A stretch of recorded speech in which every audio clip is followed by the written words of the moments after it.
네, 연휴 잘 보내고 계신지요? 즐거운 명절이지만 명절 전후 각종 스트레스를 받으면서 이른바 명절 증후군으로 가슴앓이 하는 사람들도 많다고 합니다. 네, 명절 증후군에 시달리지 않고 즐거운 명절 보내려면 어떻게 해야 할까요? 상담 심리학 박사 이호선 숭실사이버대학교 교수 모시고 이와 관련된 자세한 이야기 좀 여쭤보겠습니다. 어서 오세요. 안녕하십니까? 안녕하세요. 네, 요즘 명절 풍속도가 이제 조금 바뀌면서 명절 음식 준비도 간소화하고 마트에서 사거나 외식하기도 하는데 이렇다 보면 아무래도 이 주부들의 명절 증후군이 좀 줄었나요? 어떻습니까?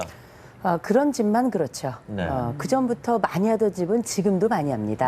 그게 일종의 하나의 가풍이기도 하고 특별히 가족들이 많이 모이는 대가족들이 집결하는 집안 같은 경우에는 그 문화에 있어서 변화가 크지 않기 때문에 네. 실질적으로 어떤 명절의 변화가 다른 쪽에서 일어난다 하더라도 사실상 그 집은 변화가 없이 여전히 많은 음식 또 엄청난 설거지 그리고 수많은 사람들과의 관계 속에서 여러 가지 스트레스를 받을 수밖에 없겠죠. 네, 명절 지나고 나면 어머님들 몸도 아프고 마음도 아프시다고 하는데 네. 몸만 편찮으신 게 아닌 걸 보면 단순히 음식을 많이 해서만 아프신 건 아닌 것 같아요. 그건 아니죠. 근데 기본적으로 일의 양이 많아요. 왜냐하면 우리가 지금 대부분 다 핵가족화가 됐잖아요. 네. 핵가족화가 된 상태에서 사실상 우리가 명절이라고 하는 건 아무 게 아니라 갑작스럽게 대가족이 되는 거거든요. 그렇다 보니 사람 많죠. 사람 많은 곳은 음식이 있어야 되죠.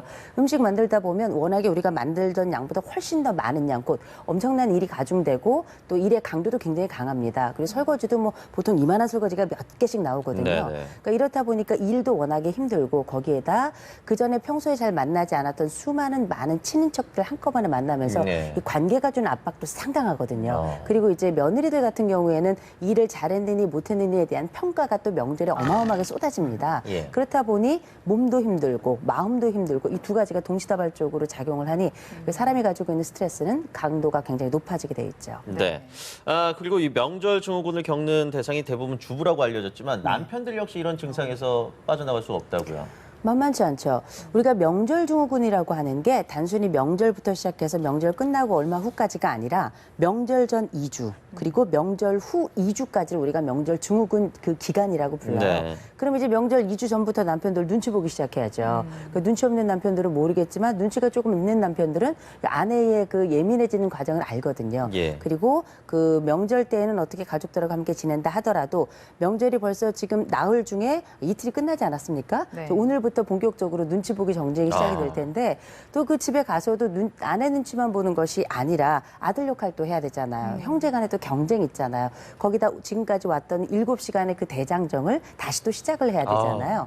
그리고 집에 가서는 이제 아내가 하는 여러 가지 불만이나 이런 것들을 눈치 봐가면서 마음까지 달래야 하기 때문에 남편들도 시름이 깊습니다. 주부님들도 명절 동안 나름대로 고생을 하시고 남편들도 좀 고생을 하는데 네. 이러고 나서 명절 지나고 이혼하는 비율이 크게 는다고요? 많이 늘죠. 그러니까 2015년도 올해에도 이제 설이 있었잖아요. 네. 설날 기점으로 해가지고 설 다음 달과 그 전달을 비교를 해봤더니 이혼율은 11.5%가 늘었어요. 네. 이혼 접수율은 39.3%가 늘었습니다. 그러니까 그만큼 이 명절이라고 하는 것이 우리가 2015년 올해 설만 아니라 2014년 설 추석, 2013년 설 추석 함께 이렇게 살펴보아도 실질적으로 이혼 증가율이 현저하게 눈에 띄거든요. 그만큼 가족들의 긴장도가 높아지는 기간이라는 건 분명한 것 같아요.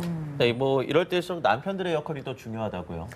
그렇죠. 중요하죠. 왜냐하면 어쨌든지 간에 남편들도 힘들고 어려운 부분이 있지만 전반적으로 처음 준비부터 시작해서 마무리까지 아내 역할이 워낙에 크기 때문에 위로해주는 과정이 굉장히 중요한데 이제 보통 남편들 중에 눈치 없는 남편들이 이렇게 이야기하죠. 1년에 한 2, 3일밖에 안 되는 거 혼자 하냐고. 예. 이런 남편들이 이제 이혼을 부르는 남편이죠. 그러니까 그런 제가 볼 때는 어리석은 이야기고요. 오히려 그럴 때 정말 입장을 바꿔놓고 우리가 역지사지라 그러잖아요. 내가 그 상황이라면 어떤 말이 듣고 싶을까 생각해 보면 이런 말일 겁니다. 여보, 당신이 없으면 우리 집이 역시 돌아가질 않아. 역시 당신이 있으니까 우리 집이 돌아가는데 역시 나는 정말 결혼을 잘한 것 같아.